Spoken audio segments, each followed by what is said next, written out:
Thank you so much for these two wonderful presentations, which give us a lot to think about. And there are many questions already in the forum, so probably more than we'll be able to address in the 12 minutes that we have left.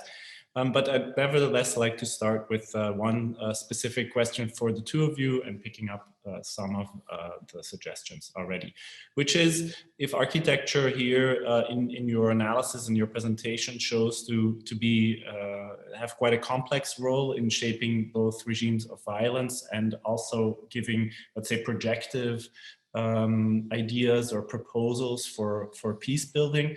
I'm wondering if you could both reflect a bit on your architectural practice or your practice, maybe not to put the architecture in front of it, but rather to see architecture here as something that is not only about spatial design, but also a mode of research, perhaps a form of dialogue, and also an ethos of intervention. I'm thinking of Arna's point in particular about the workshops are the monument. I think that's a really very interesting way to think about what the practice component is and how you're reframing that.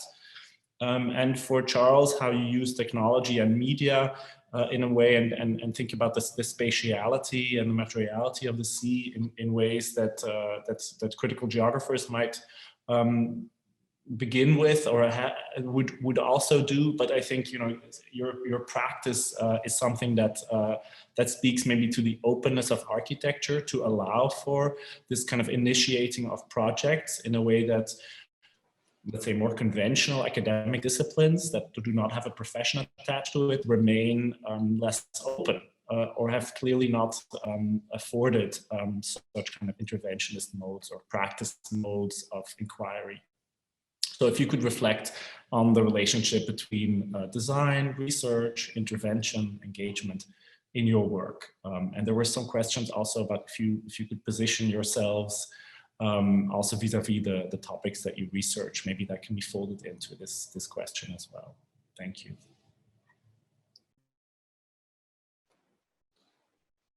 Arne, would you like to, or would you like me to start? Sure. Picking up very super briefly, telegraphically on this question, and also there will be time for me to discuss a bit more in the workshop later on. But I think you have summarized yourself in a way, Kenny, what I particularly take from architecture. Again, let me stress I'm a transdisciplinary researcher and practitioner. My perspective on the world and on migration and borders is shaped by those different and entangled backgrounds. So I wouldn't, you know, and I wouldn't want to be exclusive in the way I approach things, nor to neatly demarcate. So this is architecture, this is filmmaking. You know, I think you mentioned the way critical geography and art and research-oriented architecture are very much overlapping, and I think that's really great. I wouldn't want to, you know, fence out these different practices, but yes, attention to spatiality, attention to materiality, attention to infrastructures, I think clearly characterize partly the way we look at the maritime frontier, but also clearly attention to aesthetics. One of our arguments is that there is an aesthetic dimension as well to the maritime frontier, and aesthetic in the Rancierian sense of conditions of appearance and disappearance, and that to challenge the violence of borders, one also needs to challenge the boundaries of what can be seen and heard. An ethos of intervention, I think you're right there as well, Kenny. Central, I would say, to the Center for Research Architecture's research ethos is very much this idea of practice-based research.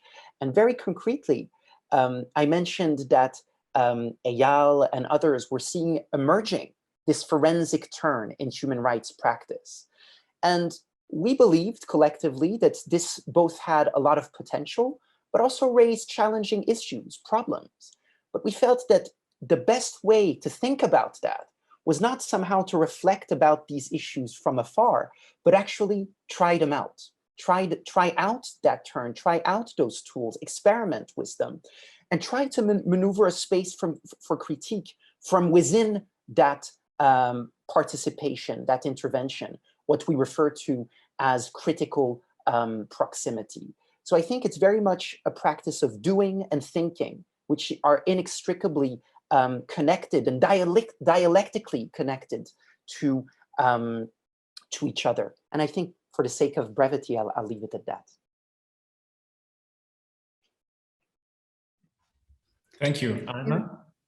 Yeah, I think I really believe in the power of an image. I think that's what I learned from these two examples I've shown, is that without this this image of this designed monument, there would never be a discussion, and there would never be an these workshops for diving would also never be there.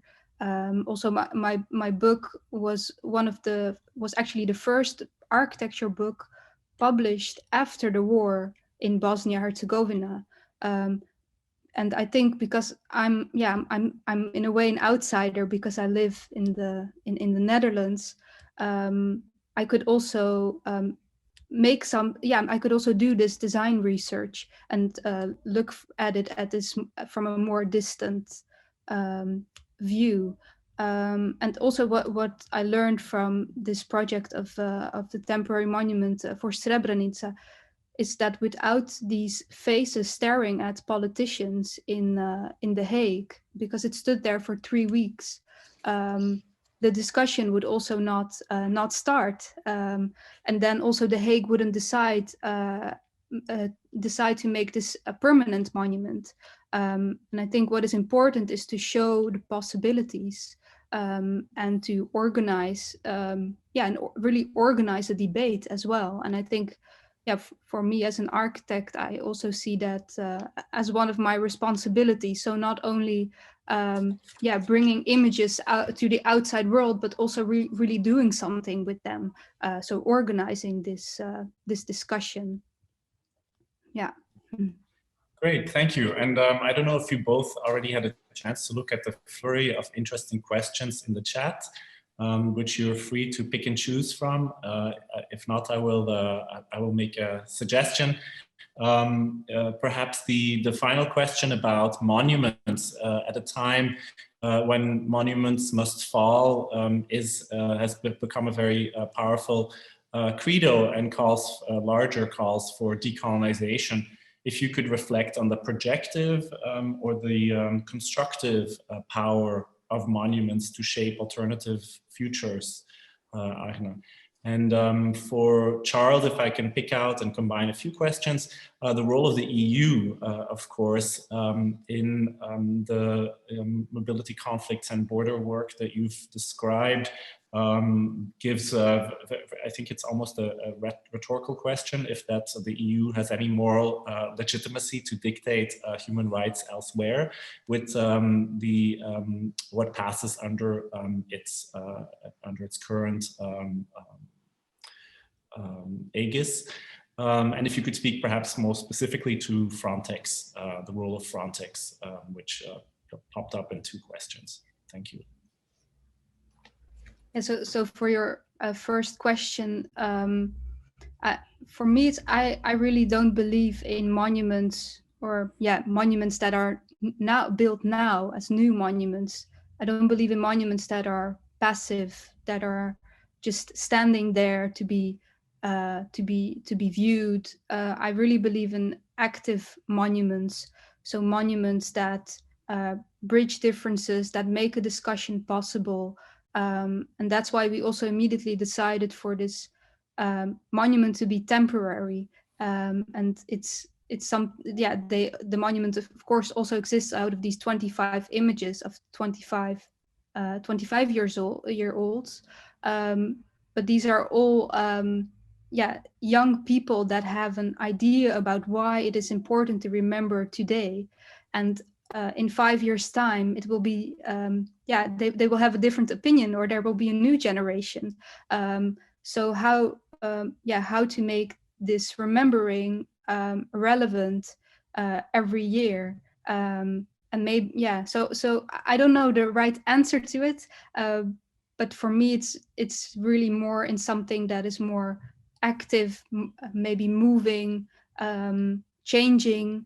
But I think that's something that has to be researched more. Thank you. I think that's a great invitation to think about both, the importance of monuments, why there is this controversy, and to understand that and that power. But on the other hand, also to understand that the monument is just the excuse, let's say, for the dialogue to occur and the process of change. Charles, this would be your last word, if that's okay. Thanks. Let me start by at least gesturing towards some of the questions concerning the concept of mobility conflict, also specifically in a forum concerning peace building. Let me start by saying that one of my interests in trying to forge this concept and approach is somehow to try and deborder migration and border studies, right? We have an incredible degree of fragmentation in the field of migration and border studies between, say, anthropologists, political scientists, economists, each looking either, at migration as networks, as subjective experience, or shaped by structural factors, or looking at policies, or looking at, bordering practices and actors, right?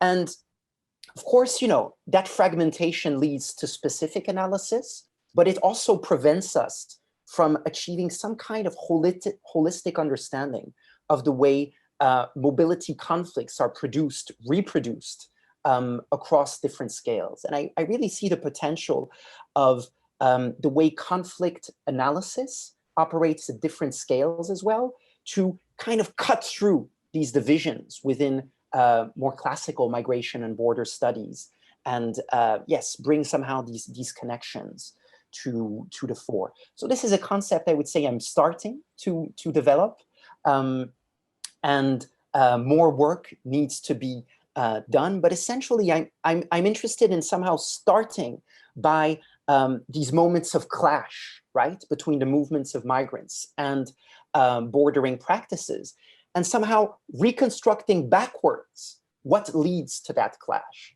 And that process, untangling these different processes, it clearly needs to operate at, kind of offer a multi-scalar and cross-scalar analysis that combines, structural economic issues, but also migrants networks, etc.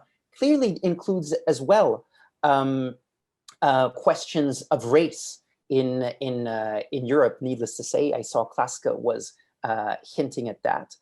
And I'd say this for me is also what the fundamental point here is, that after 10 years of human rights work at the border, I'm clearly aware that as important as it is to contest border violence will be perpetuated as long as these structural and systemic conditions shaping these mobility conflicts are perpetuated.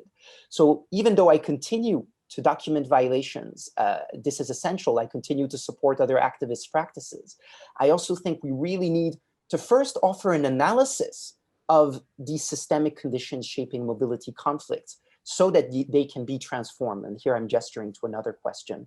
I do think that the approach of conflict transformation could be really very interesting in this context. And for time's sake, I'll leave it at that. But there are other questions concerning the specificity of border zones, the role of Frontex, that I'd be happy to discuss as well in the workshop later today. Wonderful. I think it's opens a lot of new perspectives. And I think also, as Sanya Prasad was mentioning, I think this invitation to think across disciplines is a way already of looking forward and imagining another way of addressing conflict today. So thank you so much for these wonderful presentations, for starting the discussion. Even though it might be somewhat frustrating to cut it short already, we do have to break, but I hope this can be used further as material to discuss in the workshops. Thank you. Thank you, Kenny, and thanks, Arna, for this wonderful presentation as well. I look forward to continuing the conversation. Yes, thanks.